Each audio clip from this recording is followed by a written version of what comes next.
Talk about what the last 24, 48 hours have been like for you. Well, it's Friday was tough for all of us. We talked about that on Friday.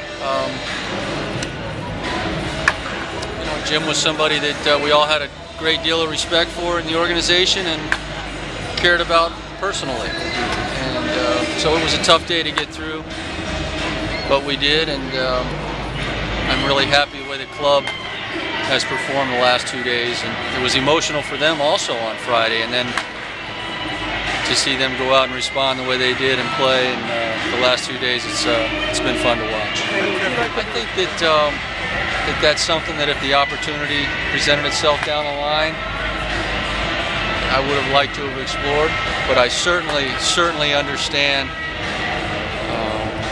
Mr. Ricketts' decision and the fact that he wanted a fresh start, and I really appreciated the fact that he was open and honest about that when we had our discussion last Wednesday.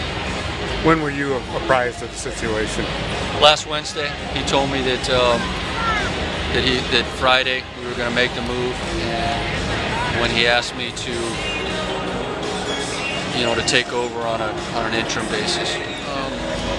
I've met with our staff here in Chicago. I did a conference call yesterday with Tom Ricketts, with all of our scouts and player development people, and then I followed that up today with another message that went out to all of our scouts and player development people, and just tried to assure them that I was going to do everything possible to make this transition smooth and make good decisions in the interim, and also to try to smooth out any concerns that they would have about their futures, because I understand that there can be some uncertainty when you have a change in leadership like we have. What can you do to smooth things out if there's a lot of unknowns? Tom has spoken about how happy he is and impressed he is with our scouting departments and player development, and he's happy with O'Neary's leadership and Tim Wilkin.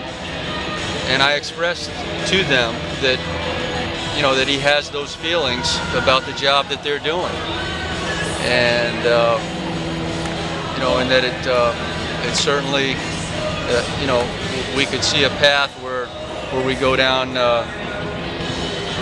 where you could see where a lot of the things that are in place would stay in place. What does it say about Jim Hendry that he was able to perform since July 22nd, knowing what his fate is going to be? Well, he's just a pro. He's a consummate pro.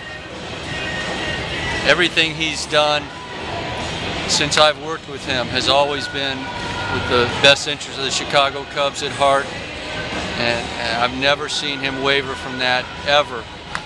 And I can tell you on the night August 15th, the signing deadline, we talked 5 or 6 times, as it came down to the deadline, and how badly he wanted to make sure that we got our picks signed, and yet got them signed in a cost-efficient manner, the most cost-efficient manner for the club. So just a consummate professional in every way.